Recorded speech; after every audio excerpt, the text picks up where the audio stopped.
नमो ऐर्याणं नमो वज्रायाणं नमो लोये सौव्यसागुणम् ओकारं बिन्दुसंयुक्तं नित्यं ध्यायन्ति योगिनः कामदं मोक्षदं चैव ओंकाराय नमो नमः अविरल शब्द घनोग प्रक्षालित सकल भूतल मलकलंका मुनिभिरुपासित तीर्था सरस्वती हरतु नो दुरितान् अज्ञान तिमिरान्धानां ज्ञानाञ्जन शलाकया चक्षुरुन्मिलितं येन तस्मै श्रीगुरुवे नमः। श्री परम गुरुवे नमः। परम्पराचार्य गुरुवे नमः। सकल कलुष विध्वंसकं श्रेयसां परिवर्तकं धर्म संबंधकं भव्य जीव मन प्रतिबोधकारकं पुण्य प्रकाशकं पाप प्रणाशकमिदं शास्त्रं श्री संयम प्रकाश नामधेयम्। अस्य मूल ग्रंथ कर्तारय श्री सर्वज्ञ देवा तद उत्तर ग्रंथ कर्तारय श्री गणधर देवा प्रतिगणधर देवा तेषां वचनानुसार मासाद्य आचार्य श्री कुंज गुरुनामनाय आचार्य सूर्य सागरेण विरचितं श्रोतारः सावधानतया शृण्वन्तु। मंगलम भगवान वीरो मंगलम गौतमो गणी मंगलम कुंद कुंदाद्यो जैन धर्मोस्तु मंगलम सर्वमंगल मांगल्यम सर्वकल्याणकारिकम प्रधानम सर्वधर्माणां जैनम जयतु शासनम जैनम जयतु शासनम। संयम प्रकाश नाम का यह ग्रंथ है। आचार्य महाराज सूर्य सागर जी साहब द्वारा लिखी गई यह सुंदर अनुपम रचना। और आज हम पहुंच गए हैं श्रावकों के एक ऐसे लेवल पर जिसके ऊपर बस अगले पायदान के ऊपर ही मुनि दशा होती है। प्रतिमाधारी श्रावकों की चर्चा चल रही थी। 10वीं प्रतिमा तक की चर्चा कल तक हम आपके बीच में कर चुके हैं। 10वीं प्रतिमा से भी जब एक कदम आगे बढ़ेंगे तो 11वीं प्रतिमाधारी श्रावक माने उत्तम श्रावक, उत्कृष्ट श्रावक, उद्दिष्ट त्याग प्रतिमा वाला श्रावक, वो अवस्था प्राप्त होगी। देखिए, इस प्रसंग को और इस चर्चा को हम थोड़ा सा बढ़ाएं। निकालिए आप लोग पेज नंबर 680। ये सब आत्मशुद्धि के लिए हैं। ये जितनी भी अवस्थाओं की चर्चा की जा रही है ये सब अवस्थाएं आत्मशुद्धि के लिए हैं। इन अवस्थाओं से आत्मा शुद्धि को प्राप्त होती है और आत्मा ज्यों ज्यों शुद्ध अवस्था को प्राप्त होती है त्यों त्यों उसका बाह्य जीवन भी, उस व्यक्ति का बाह्य जीवन भी निखरता चला जाता है। बाहर में जीवन निखरता है, अंदर में विशुद्धि बढ़ती है। अंदर में विशुद्धि बढ़ती है, उसकी झलक बाहर में दिखाई देती है। अंदर में पवित्रता होती है, उसका रूप बाहर में भी झलकता हुआ सा दिखाई देता है। 680 नंबर के इस पेज पर आज हम उद्दिष्ट त्याग प्रतिमा के स्वरूप की तरफ आगे बढ़ रहे हैं।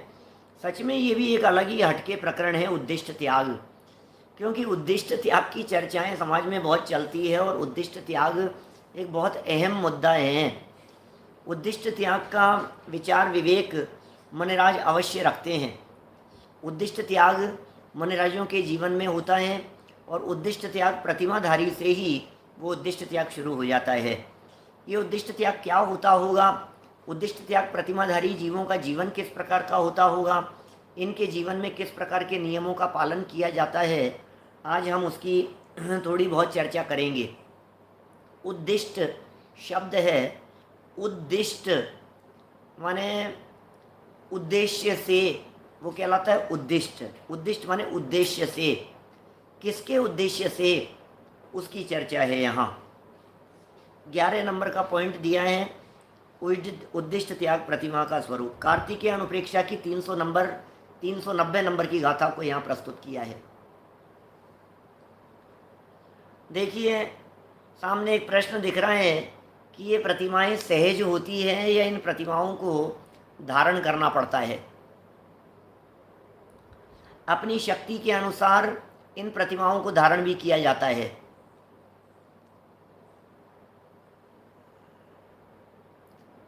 अभी तो मैंने उद्दिष्ट त्याग प्रतिमा की चर्चा शुरू भी नहीं की कि उद्दिष्ट त्याग को लेकर के प्रश्न आना शुरू हो गए। बताने तो दो, समझाने तो दो, वर्णन तो होने दो। सूर्य सागर जी महाराज साहब क्या लिख रहे हैं इसके बारे में वो तो पढ़ लेवें। फिर यदि कोई जिज्ञासा रहे तो अवश्य प्रश्न करना। कार्तिकेय अनुप्रेक्षा की गाथा पढ़ते हैं, देखिए। जोणव कोडि विशुद्धम भिक्षायर्णेण भुंजदे भोज्यम जायण रहियम जोगम उद्दिष्टाहार वीर दोषो।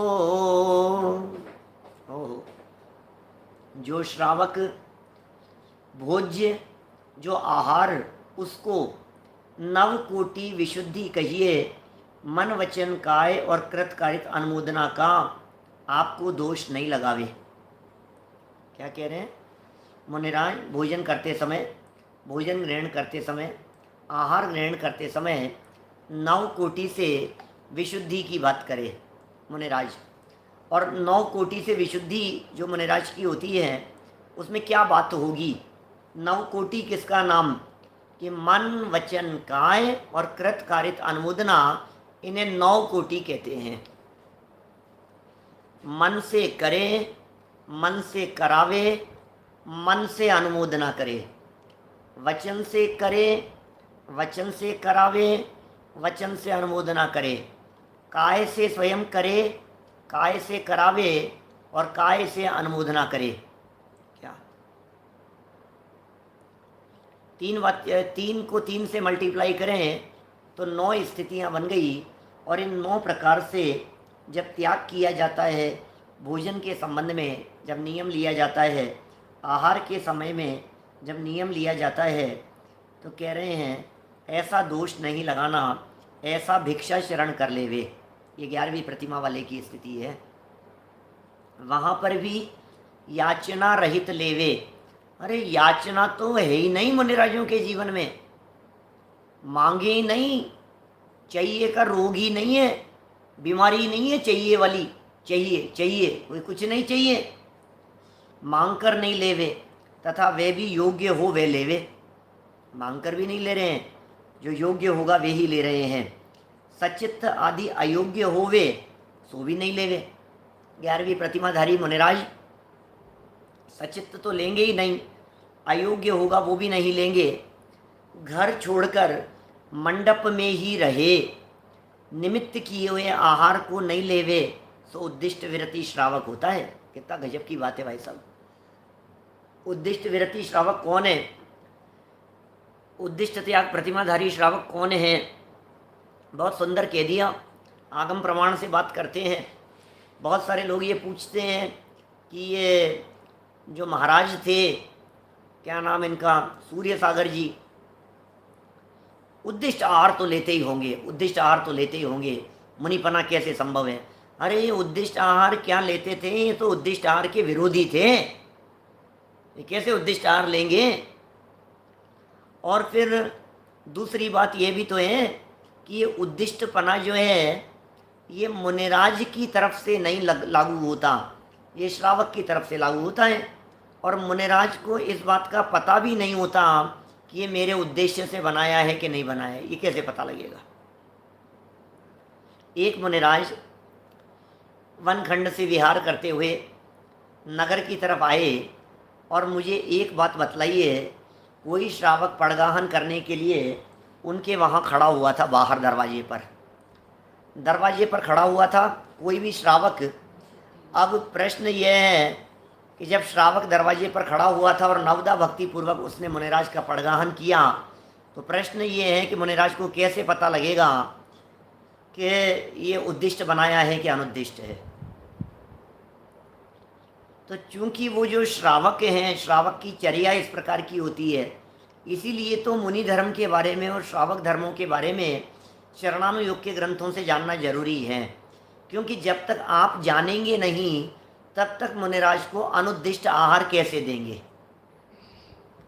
जो श्रावक आहार कराने वाला है, ये बातें तो श्रावकाचार ग्रंथों के अंदर लिखी है ना, और श्रावकाचार ग्रंथ श्रावकों को पढ़ना चाहिए।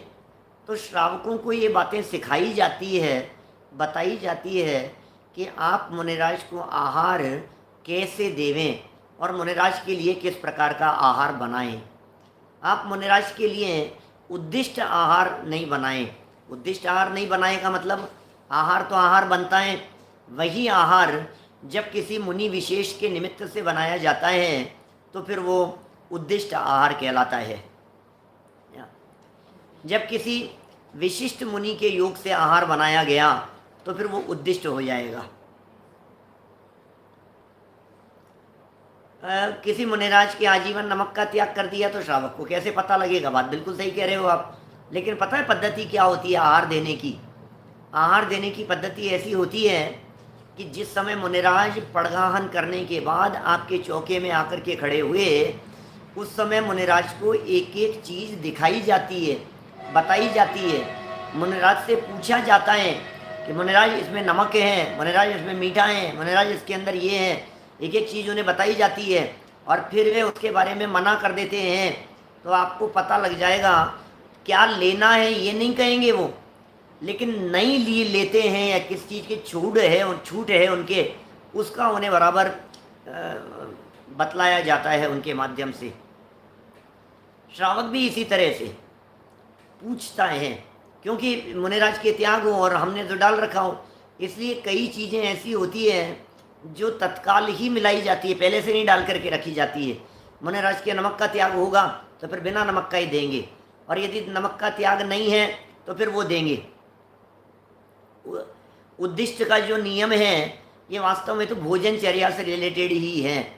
और इस उद्दिष्ट त्याग प्रतिमा की जब बात की जाती है तो फिर इस प्रतिमा के अंदर वस्त्र आदि संबंधी भी और जो नियम हैं वो नियम यहाँ बताए जा रहे हैं। इस 11वीं प्रतिमा की जो और नियम है ना, वो नियम बताए जा रहे हैं। लेकिन चूंकि नाम इसका उद्दिष्ट त्याग है, लेकिन उद्देश्य संबंधी चर्चा को बताना है, उद्दिष्ट संबंधी चर्चा को। मुनिराज के निमित्त से भोजन बनाए वो उद्दिष्ट नहीं है, लेकिन किसी विशिष्ट मुनिराज के लिए भोजन बनाए वो उद्दिष्ट। अरे जो 700 मुनिराज हुआ करता था, श्रावक अपने लिए कितना बनाएगा? घर में पति पत्नी 2 लोग रहते हैं तो भोजन तो 2 ही व्यक्तियों के लिए बनाएगा ना। घर में 2 लोग रहते हैं तो श्राविका अपने घर में भोजन कितने लोगों के लिए बनाएगी? 2। अब 2 का 2.5 हो जाएंगे यदि नगर में मुनिराज हैं तो कितना भोजन बनाएंगे कि भाई कोई मुनिराज आ जाएं पड़गान करने के लिए खड़े हों। तो अतिथि संविभाग कहकर पुकारा है वास्तव में इसे। अतिथि संविभाग एक बहुत सुंदर अर्थपूर्ण शब्द है। क्या कह रहे हैं? अतिथि सम विभाग। अतिथि यदि भोजन के समय हमारे यहाँ आ गए हैं तो अपने भोजन का सम विभाग, बराबर रीति से विभाग कर देना, माने बराबर रीति से विभाग कर दिए गए। और कुछ अपन ने ले लिया, कुछ उनको खिला दिया। अजीब, भोजन के समय यदि अचानक रात पड़ते हुए, रात पड़ने के पहले पहले अचानक कोई सादर में आ जाता है, हम थाली पर बैठने ही वाले थे तो हम ये कह रहे नहीं बैठो, वो कितना भी मना करे तो अब नया तो नहीं बनाने की स्थिति है, तो कुछ हम खाएंगे, कुछ उसी में से आपको खिलाएंगे। ऐसा होता है ना, रात पड़ते पड़ते ही लो भोजन, नहीं जितना जैसा है ले लो। तो अतिथि संविभाग नाम का व्रत है।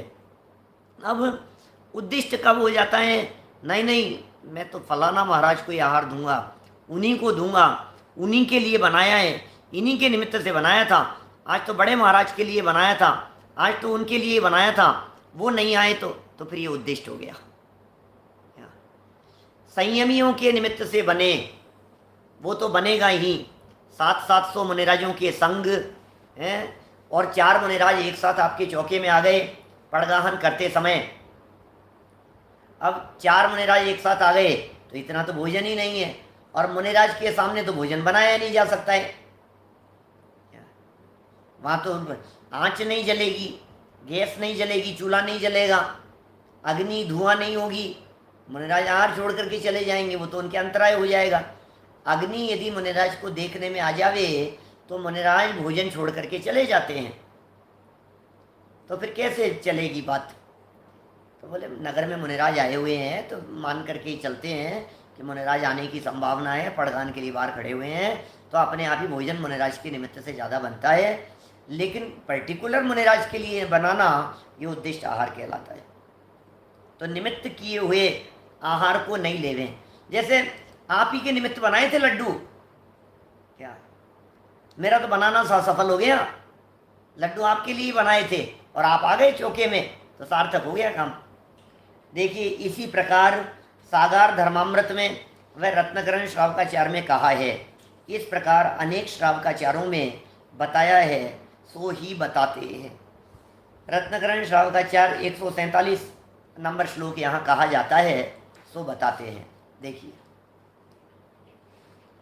गृहीतो मुनिवन मित्वा गुरुपकंठे व्रतानि परिगृह्य भिक्षासनस्तपस्यन् नोत्कृष्टशीलखंडधर है।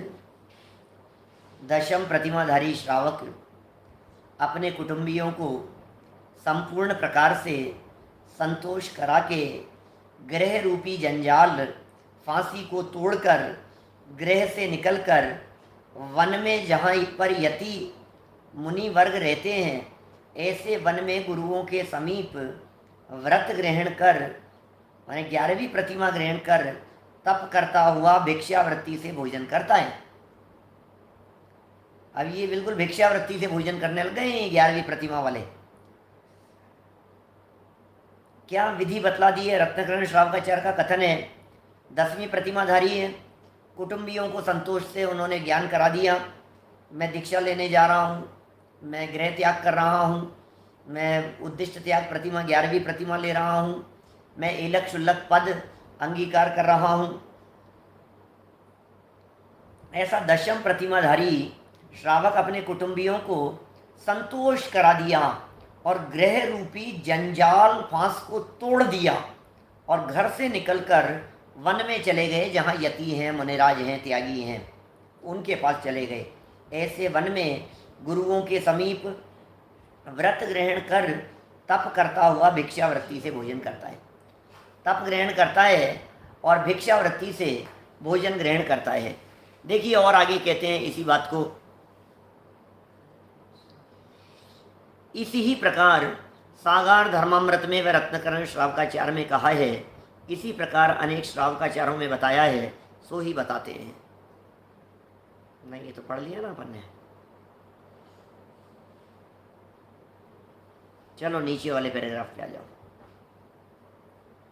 वह केवल लंगोटी के सिवाय एक खंड वस्त्र रखता है। 11वीं प्रतिमा वाले की चर्चा है ना, तो 11वीं प्रतिमा वाले में तो एलक और शुल्लक दोनों ही आ जाएंगे। 11वीं प्रतिमा के अभी भेद करेंगे आगे चल के, लेकिन 11वीं प्रतिमा में एलक जी भी आते हैं और शुल्लक जी भी आते हैं। देखिए तो क्या कह रहे हैं।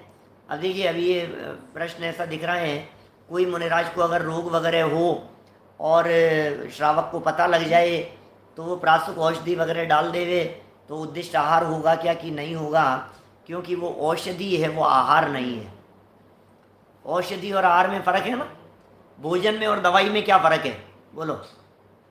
भोजन और दवाई में जो फ़र्क है वो आहार और औषधि में फ़र्क है। मुनिराज के लिए हमने आहार किसी निमित्त से नहीं बनाया था, लेकिन औषधि यदि उस निमित्त से होती है, क्योंकि वो तो पता लगने पर, अरे देखिए रक्षाबंधन का प्रसंग है, अपने सामने दिखाई दे रहा है और श्रावकों ने उनके लिए बनाया, उनके कंठ रुंध गए, मुनिराजों के कैसी स्थिति हुई होगी, तो उनके योग्य वो आहार बनाया कि नहीं बनाया। लेकिन इसी किसी पर्टिकुलर मुनिराज के निमित्त से नहीं बनाया। सबके ऐसी तकलीफ हो रही है, बीमारी हो रही है, मुनिराजों के बारे में पता लग गया कि मुनिराज आ रहे हैं, तो फिर इस तरह से वो हो सकता है, वो चीज़ें लागू हो जाएगी। अभी लंगोटी के सिवाय एक खंड वस्त्र, खंड वस्त्र जानते हैं आप क्या होता है? खंड वस्त्र किसे कहते हैं, बोलो। खंड वस्त्र किसे कहते हैं? खंड वस्त्र की क्या परिभाषा है? खंड वस्त्र माने लंगोटी के सिवाय एक खंड वस्त्र। खंड मतलब अखंड नहीं, खंड मतलब टूटा हुआ नहीं। खंड शब्द का अर्थ तो ये होता है, खंड माने है अधूरा, खंड माने है अपूर्ण, खंड माने परिपूर्ण नहीं है। ऐसा नहीं, सिलाई तो है ही नहीं, सिलाई का तो सवाल ही नहीं है। अभी इस ऐसा जिसे ओढ़ लेने पर, माने ये पूरा ओढ़ लेवे, उसको पूरा फुल फैला लेवे, तो या तो पैर ढके जाएंगे या फिर सिर ढका जाएगा। ऐसा वस्त्र होता है खंड वस्त्र। पूरा नहीं ओढ़ सकते पैर से लेकर के सिर तक। पैर ढका हो तो सिर खुल जाए और सिर ढका हो तो पैर खुल जाए। क्या ऐसा अधूरा। ये देखो यहाँ कह रहे हैं जिससे सिर ढके तो पैर खुले रहे और पैर ढके तो सिर खुला रहे, उसको खंड वस्त्र कहते हैं। उसको रखने वाला उद्दिष्ट त्याग 11वीं प्रतिमाधारी कहलाता है। और भी कहा है, माने कहने का ये है ठंड का समय हो और ओढ़ करके सोना चाहे तो वो ओढ़ करके नहीं सो सकता। बस इतना सा उद्देश्य है, ओढ़ करके नहीं सो सकता। यथा योग्य रीति से पूरा बदन नहीं ढकेगा जी, कुल मिलाकर के पूरी तरह से अपने बदन को नहीं ढक सकते हैं। शरीर के नाप से कम होगा और काफ़ी कम होगा। कम का अर्थ ऐसा नहीं है कि वो थोड़ा 1 इंच का 2 इंच छोटा हो, वो कम से कम 1 फीट कम होगा, 1 डेढ़ फीट 2 फीट। भाई 1 डेढ़ फीट तो बहुत होता है, अब इतना कम हो गया तो अब बस ठीक है, पूरा ऊपर से लिया तो नीचे से हवा, माने हवा नहीं रुके, ऐसी बात है। और लंगोटी तो पूरी है ही। लंगोटी भी जो है वो सिली हुई उपयोग में नहीं लेते। सिली हुई उपयोग में क्यों नहीं लेते हैं? क्योंकि भैया परिग्रह त्यागी हैं। सिली हुई उपयोग में क्यों नहीं लेते? किससे सिलवाएंगे, कौन सिलेगा, कौन सिलने का पैसा देगा, क्या होगा, कई तरह की झंझटें हैं। तो बिना सिली हुई धोती, और चूंकि निर्ग्रंथ शब्द है ना, निर्ग्रंथ होना है उन्हें, और निर्ग्रंथ हो रहे हैं। ग्रंथ शब्द का अर्थ गठान भी किया है, गांठ। ग्रंथ का अर्थ परिग्रह भी है, ग्रंथ का अर्थ मिथ्यात्व भी है, ग्रंथ का अर्थ शास्त्र भी है। क्या ख्याल में आ रही है बातें? 3-4 बातें हो गई। ग्रंथ शब्द के कितने प्रकार से अर्थ हो गए। भैया कौन सा ग्रंथ पढ़ रहे हो? ये ग्रंथ हो गया, पहला ग्रंथ। ग्रंथ शब्द का दूसरा प्रयोग कि ग्रंथ माने मिथ्यात्व, मिथ्यात्व को भी ग्रंथ कहते हैं। फिर ग्रंथ माने परिग्रह, परिग्रह को भी ग्रंथ कहते हैं। और ग्रंथ माने गांठ, क्या गांठ को भी ग्रंथ कह करके पुकारा जाता है। ग्रंथि एक मिथ्यात्व की ग्रंथि है, ये ग्रंथि है ये। और एक और गांठ है, मोह की गांठ अलग होती है, और मोह की गांठ से भी बंध जाता है, बंधे रहते हैं जीव। और बतलाऊं आपको, गांठ बांध ली इन्होंने, तो गांठ बांध ली। क्या काई की गांठ बांध ली है? काई की गांठ बांधी थी? गांठ बांधने का मतलब क्या है? तो बोले गांठ बांध ली थी का मतलब वहां है नाराजगी की, बैर बांध लिया, उसको कहते हैं गांठ बांध ली। बैर बांध लेने को गांठ बांध लेना कहते हैं। चलिए, तो ये ऐसी गांठ उनके नहीं होती है। लंगोटी इस प्रकार की होती है जो खुली हो, ऐसा। शास्त्र मिथ्यात्व, परिग्रह और बैर और ये गठान है ना, नोड, ये उसको रखने वाला उद्दिष्ट त्याग प्रतिमाधारी श्रावक कहलाता है। और भी कहा है, सागर धर्मामृत 37-7 में देखिए क्या लिखते हैं। तत्तद वृत्तास्त्र निर्भिन्न श्वसन मोह महाभट उद्दिष्टम पिंडमप्युज्ये दुष्कृष्ट श्रावकोन्तिम है। क्या लिख रहे हैं देखिए। उन पूर्वोक्त व्रति रूपी शस्त्रों के प्रहार से, अरे बड़ा गजब का उपमा अलंकार का प्रयोग है, बहुत ही सुंदर उपमा अलंकार का प्रयोग है, ध्यान से सुनिए, बड़ा मजा आएगा, मज़ेदार है। सागर धर्मामृत का ये वचन कह रहे हैं, और ये लिख रहे हैं सागर धर्मामृत के इस वचन में ये बात क्या कह रहे हैं। उन पूर्वोक्त व्रति रूपी, पूर्वोक्त व्रति रूपी पूर्वोक्त पहले से ही कहे गए, उक्त माने ऊपर, पूर्व माने पहले से, उक्त माने कहे गए, जिनकी चर्चाएं पहले की जा चुकी है। व्रति रूपी शस्त्रों के प्रहार से, व्रति रूपी शस्त्रों के प्रहार से माने जो पूर्व में व्रत ले लिए हैं, पूर्व में प्रतिज्ञाएं ले ली है, पूर्व में नियम ले लिए हैं, उन व्रत रूपी शस्त्रों के प्रहार से, व्रत रूपी शस्त्रों के प्रहार से, शस्त्रों का प्रहार, व्रत ऐसे शस्त्र हैं जिनके प्रहार से अत्यंत नष्ट होकर के भी जीवित श्वास लेता हुआ है मोह रूपी भट जिसके। ओह, क्या कह रहे हैं, मोह रूपी योद्धा है जी। ये मोह रूपी योद्धा मानो अपनी अंतिम सांसें गिन रहा है, ऐसा है हाल। ये मोह रूपी जो योद्धा है, ये योद्धा मान कहते हैं अब ये अपनी आखिरी सांसें गिन रहे हैं, अब इनका अंत समय आ गया है, अब ये मरने वाले हैं। ये मोह, तो जिनका मोह अत्यंत क्षीण हो गया है, जिनका मोह मरण प्राय है, और किससे वो मर रहा है कि वो मर रहा है किससे, पूर्व में जितने प्रकार के ये धारण किए थे ना, प्रतिमाएं ली थी, उन प्रतिमाओं को लेने से जीवन ऐसा हो गया है, जीवन में विशुद्धि की मात्रा इतनी बढ़ गई है, मोह मानो विध्वंसी होने की कगार पर है, विध्वंस हो रहा है मोह का।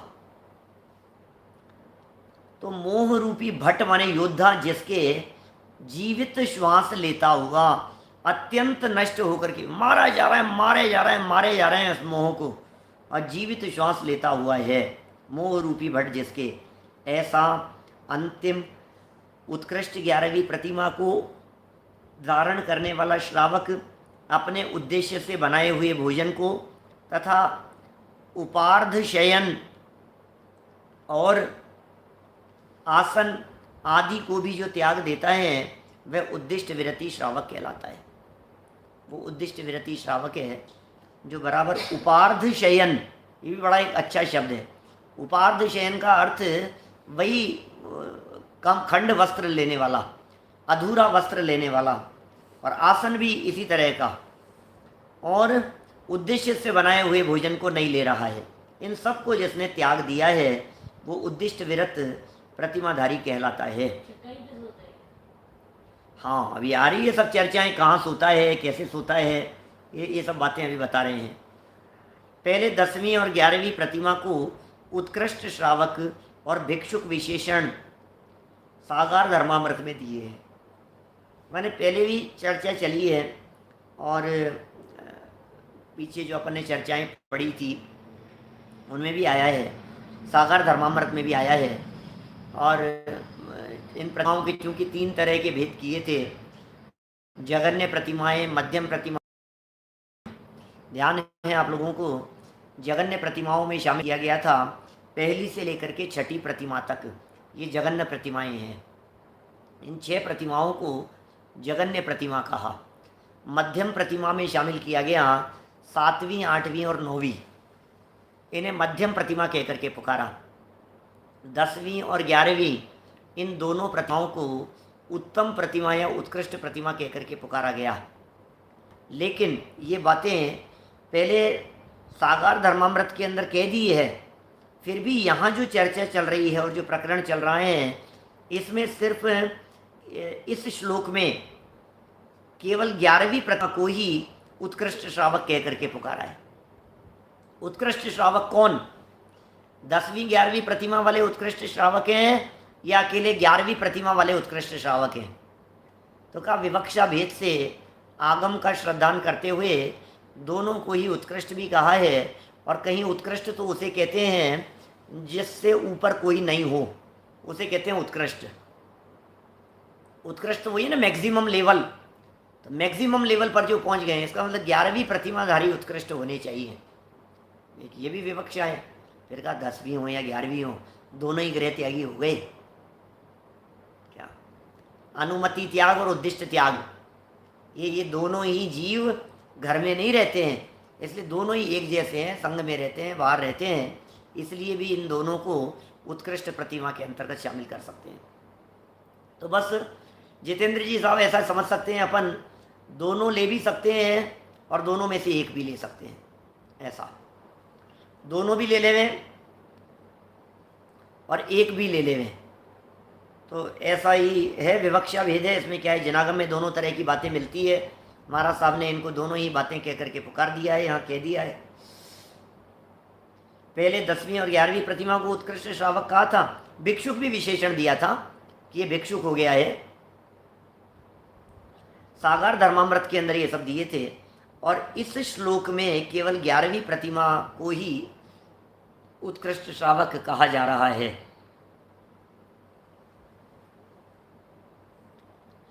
डिफरेंस तो अनुमति और अनुदिष्ट का ही है, इतना ही अंतर है, और कोई बहुत थोड़ा बहुत क्रियाओं के अंदर अंतर है। विशुद्धि जैसे जैसे बढ़ती चली जाती है उसके अनुपात में।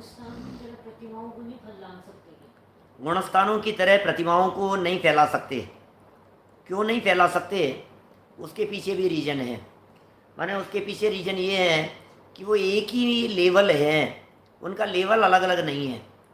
माने यदि इस तरह से उनके और लेवल यदि बांट दिए जाएं गुणस्थानों के हिसाब से, तो फिर 14 की जगह 24 गुणस्थान हो जाएंगे, क्योंकि 11वीं प्रतिमा के 11 भेद हो गए, तो पाँचवें गुणस्थान वाले के 11 हिस्से हो गए, तो 5वें मतलब एक गुणस्थान की जगह आपको 11 रखने पड़ेंगे। एक कम करके 11 कर दो तो 24 हो जाएंगे। और फिर तारतम्य रूप भेद तो सब जगह ही बहुत सारे हैं। माने अभी पंचम गुणस्थान में पूरी तरह से व्रत नहीं लिए और पूरी तरह से अविरति नहीं है। इन दोनों की मध्यम अवस्था पहली से 11वीं प्रतिमाधारी तक के जीवों में एक जैसी पाई जाती है, इसलिए उनको एक पंचम गुणस्थान में ही रखा है।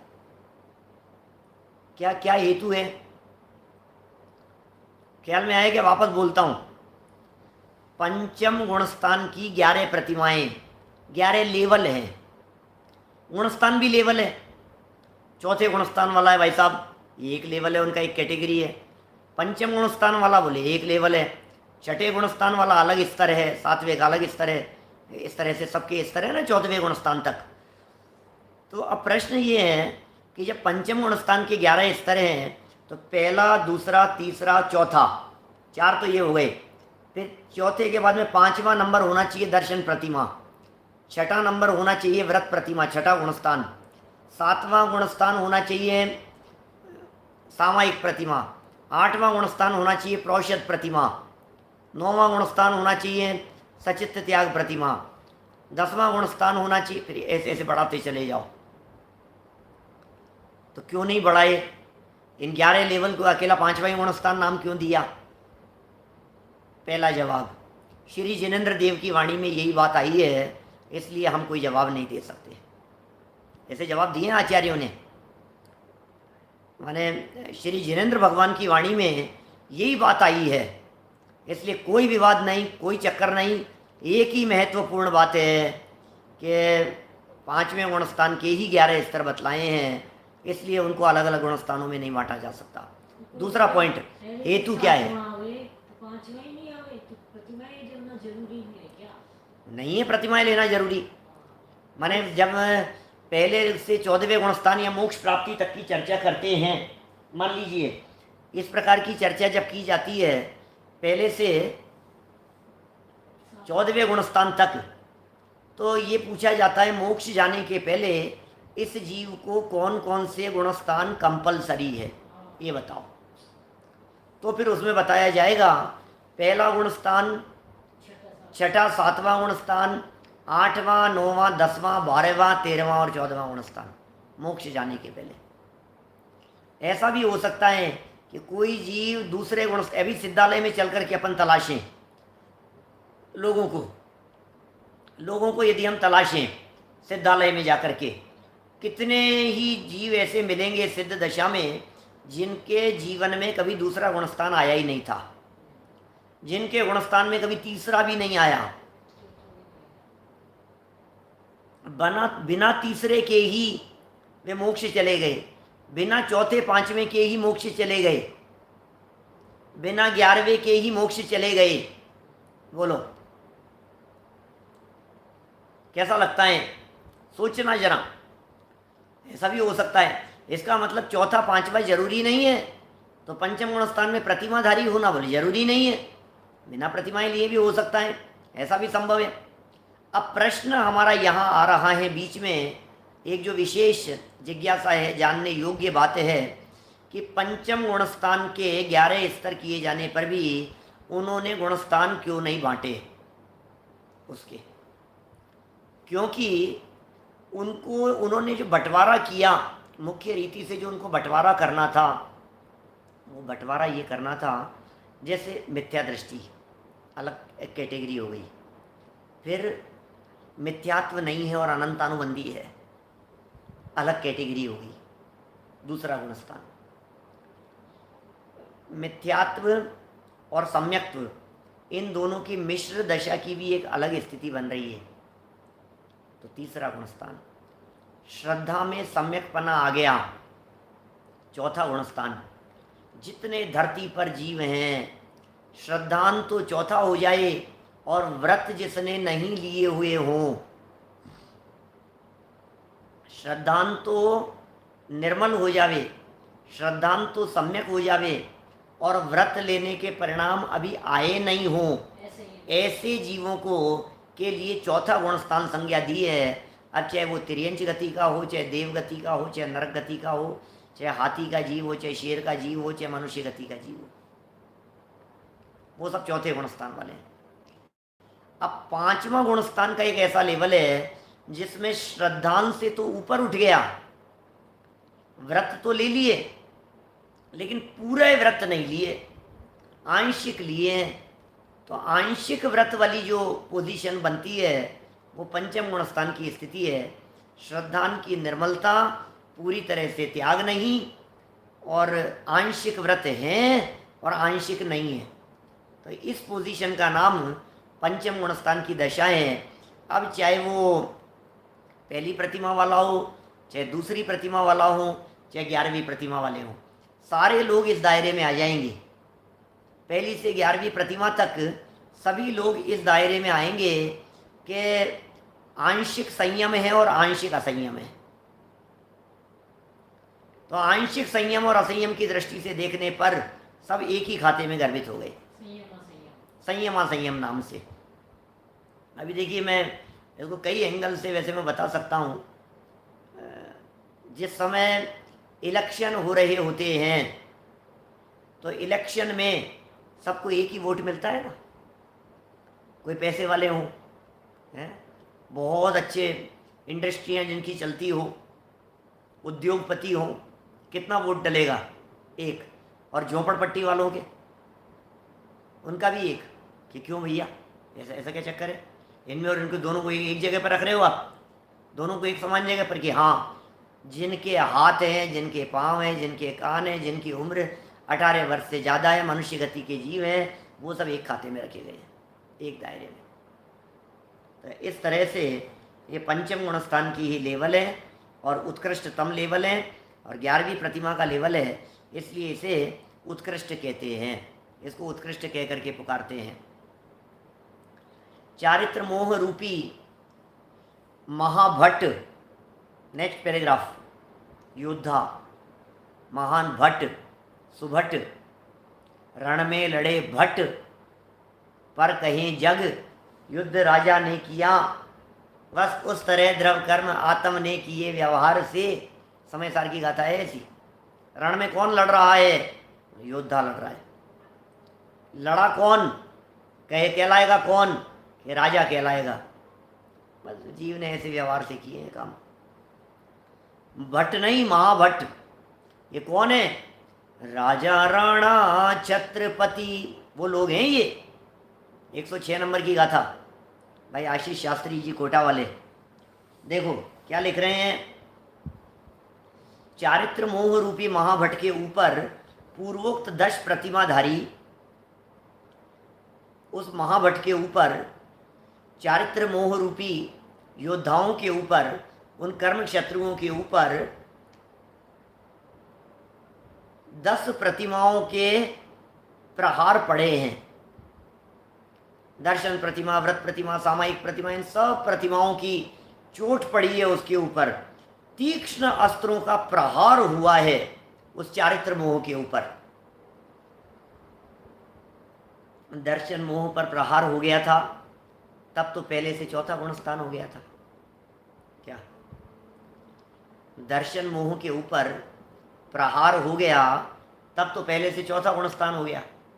अब चौथे गुण स्थान में दर्शन मोह तो है नहीं, दर्शन मोह का तो नामो निशान नहीं है।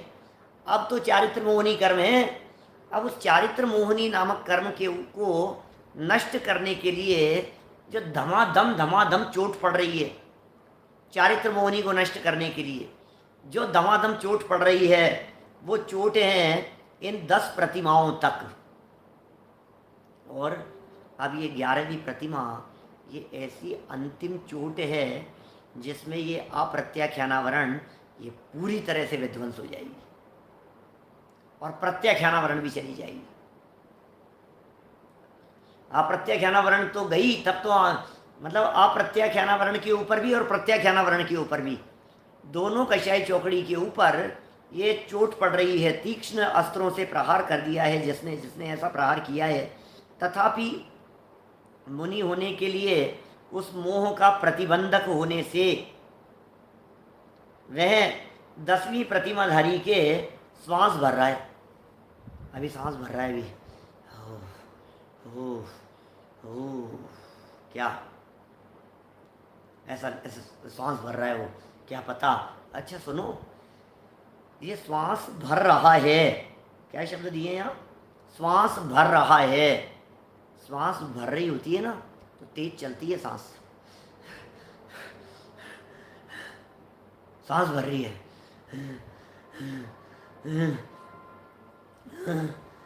क्या होता है, ये पहाड़ पे चढ़ता है, दौड़ता है, ट्रेडमिल पे चलता है, उस पे चलाते हैं इसको, ट्रेडमिल पे दौड़ाते हैं, एक टेस्ट होता है ना स्पेशल उसके लिए, टीएमटी, ट्रेडमिल के ऊपर दौड़ाते हैं हार्ट का एक टेस्ट करने के लिए, टीएमटी हमारे इधर। तो अब वो हाँ, सांस कितनी तेज है वो चलने लगती है। अच्छा, कोई जो व्यक्ति मरने वाला होता है उसकी सांसें तेज चलने लगती है। आपने ऐसा देखा होगा, जो दीपक बुझने वाला होता है वो भभकने लगता है, देखा है क्या, दीपक जल रहा है और जब वो अंत में होने वाला है ना तो भभक करके वो बुझ जाता है, ऐसा। तो ऐसे ही जो आयु क्रम है ना, ये आयु क्रम जब पूरा होने वाला होता है, जैसे झटके लगते हैं, ऐसे जैसे गाड़ी है, आप इस पे गैस में देखिए, आप गैस सिलेंडर यदि आपका ख़त्म होने वाला हो तो आंच कैसे भभक करके ऐसे बंद हो जाती है। आपके गाड़ी का पेट्रोल ख़त्म होने वाला हो तो कैसे प्रेशर लेकर के वो जैसे अंतिम सांसें गिन रही हो, ऐसा है स्थिति, अंतिम सांसें गिन रहा है ये मोह, श्वास भर रहा है। अतः उसके उन्मूलन करने के लिए जो उद्दिष्ट भोजन को तथा आसन आदि को भी ग्रहण नहीं करता है, बस इस मोह का उन्मूलन करने के लिए तैयार हो गए हैं। हमें क्या करना है, मोह का उन्मूलन करना है। और मोह का उन्मूलन करने के लिए उद्दिष्ट भोजन का त्याग किया, अब उद्दिष्ट भी नहीं, आसन आदि को भी ग्रहण नहीं करता, यथासंभव सब उसने छोड़ दिया है, कम कर दिया है, जमीन पर सोना उसने प्रारंभ कर दिया है। तथा मुनियों के समान अनुद्दिष्ट ग्रहण करता है, वही 11वीं प्रतिमाधारी श्रावक होता है। 11वीं प्रतिमाधारी श्रावक हो गया, मुनिराजों के समान ही वो अनुद्दिष्ट आहार ग्रहण करने लग गया है। चलिए और आगे बढ़ते हैं अपन। उद्दिष्ट विरति श्रावक के भेद, सागर धर्मामृत 38-7 के आधार पर उद्दिष्ट विरति श्रावक के भेद बतलाए गए हैं। इनके भी 2 भेद हैं। उद्दिष्ट विरति मतलब 11वीं प्रतिमा के 2 भेद हैं ना, क्षुल्लक और एलक, जानते हैं अपन लोग, कई बार चर्चा कर चुके हैं। 11वीं प्रतिमाधारियों के 2 भेद हैं, क्षुल्लक और एलक के रूप में। उद्दिष्ट विरति श्रावक, अच्छा ऊपर श्लोक पढ़ना है। सद्वेधा प्रथम है श्मश्रु मूर्ध जान पनायेत सित कौपिन सम्यान है कर्तव्या वा शुरेण वा। वह छूटा है इसमें, बीच में आधा वह। कर्तव्या, कर्तव्य, कर्तर्या, कर्तर्या शब्द है, कर्तर्या है वास्तव में, तो कर्तव्य नहीं है। कर्तर्या वा शुरेण वा, माने वो कर्त उतरने के अर्थ में। कर्तर्या कैची, कैची के अर्थ में प्रयोग किया है कर्तर्या शब्द का। शुरेण छुरी वगैरह से, इससे देखिए अर्थ लिखा है। उद्दिष्ट विरति श्रावक दो प्रकार के होते हैं। उद्दिष्ट विरति श्रावक, शुल्लक और एलक, इनका पृथक पृथक आचरण होता है। क्या? दोनों का। शुल्लक का आचरण अलग प्रकार का होगा, एलक का आचरण अलग प्रकार का होगा। अभी यहाँ भी आप कह सकते हो कि साहब ये 11वीं प्रतिमा के आपने दो भेद किए, शुल्लक और एलक। आप ऐसा ही कर देते कि 12वीं प्रतिमा कर देते, 12 हो जाती प्रतिमाएं। शुल्लक जी 11वीं प्रतिमा वाले होते, एलक जी 12वीं प्रतिमा वाले हो जाते, तो प्रतिमाएं 12 हो जाती, क्या फर्क पड़ गया? लेकिन नहीं, फिर मैं वही जवाब दूंगा। हमारे यहाँ जनागम में जिनेंद्र देव ने जो केवल ज्ञान में देखे हैं, जैसा स्वरूप देखा है वैसा बताया है और उसका वर्णन किया है। इसलिए 11वीं प्रतिमा के ही दो वेद हैं, शुल्लक भी और एलक भी। इनका आचरण पृथक पृथक होता है। क्या आचरण पृथक पृथक होता है? जैसे प्रथम फर्स्ट नंबर वाले की बात कर रहे हैं। शुल्लक श्रावक सफ़ेद लंगोटी और चद्दर रखे। शुल्लक जी दो चीज़ें रखनी हैं। शुल्लक जी को, जो 11वीं प्रतिमा वाले जो शुल्लक जी हैं, उनको क्या क्या रखना है? सफ़ेद लंगोटी और एक चद्दर। लंगोटी पहनने के लिए, चद्दर ऊपर से ओढ़ने के लिए, तथा कैंची अथवा छुरे से, कैंची से अथवा छुरे से अपनी दाढ़ी मूछ और सिर के बालों को बनाएं। क्या क्या कह रहे हैं? कैंची से बनवाए, छुरे से बनवाए, मूछ के भी, दाढ़ी के भी बाल, इन बालों को बनाए। बनाए बने साफ करे, काटे, कटिंग करे। इसका मतलब कटिंग करने का विधान है इनके यहाँ, इस शुल्लक जी के लेवल पर। और कांख आदि के बालों को बनवाने का इसके लिए विधान नहीं है। कांख वगैरह के बालों को बनवाने का इनके विधान नहीं है। तो इस तरह से अभी तो क्या है, भी शुल्लक की प्रतिमा यहाँ इन्होंने शुल्लक के कर्तव्यों को प्रारंभ कर रहे हैं। फिर आगे चल कर के शुल्लकों के भेद बतलाएंगे, शुल्लकों की चर्चा होगी और फिर एलक जी की चर्चा करेंगे। माने ये प्रकरण यहाँ से शुल्लक जी का प्रकरण शुरू हो रहा है और कल हम इस शुल्लक जी के प्रकरण को आगे बढ़ाएंगे। अभी की बात को विराम देते हैं। कल नहीं, कल तो चूँकि हम रक्षाबंधन पे चर्चा करने वाले हैं। नए लोगों की दृष्टि से, सामान्य लोगों की दृष्टि से रक्षाबंधन संबंधी पूरी चर्चा कल सायंकाल हम लेने वाले हैं। तो नए लोगों को आप बतला सकते हैं, परिचित लोगों को आप सूचना दे सकते हैं। अधिक से अधिक लोगों को आप रक्षाबंधन पर्व पर, जिनकी सुनी हुई है उनके लिए भी उपयोगी होगी, जिनकी नहीं सुनी हुई है उनके लिए भी उपयोगी होगी। नहीं सुनने वालों के लिए तो उपयोगी है ही, सुनने वालों के लिए भी उपयोगी इसलिए क्योंकि एक साल के अंदर तो नाम ही भूल गए आप। कौन से महाराज थे, कौन सा था, कौन सा राजा था, क्या किया था, घटना भी बतलाएंगे, प्रयोजन भी बतलाएंगे, प्रासंगिकता भी बतलाएंगे। उस घटना की पूरी चर्चा करेंगे कल, ठीक है ना? चलिए, तो अभी की बात को यहीं हम विराम देते हैं। जनवाणी स्तुति।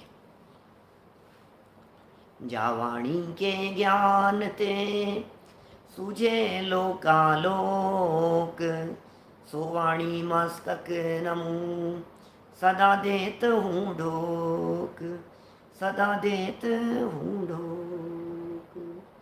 नमो हरिहंताणम, नमो सिद्धाणम, नमो हरियाणम, नमो वज्रायणम, नमो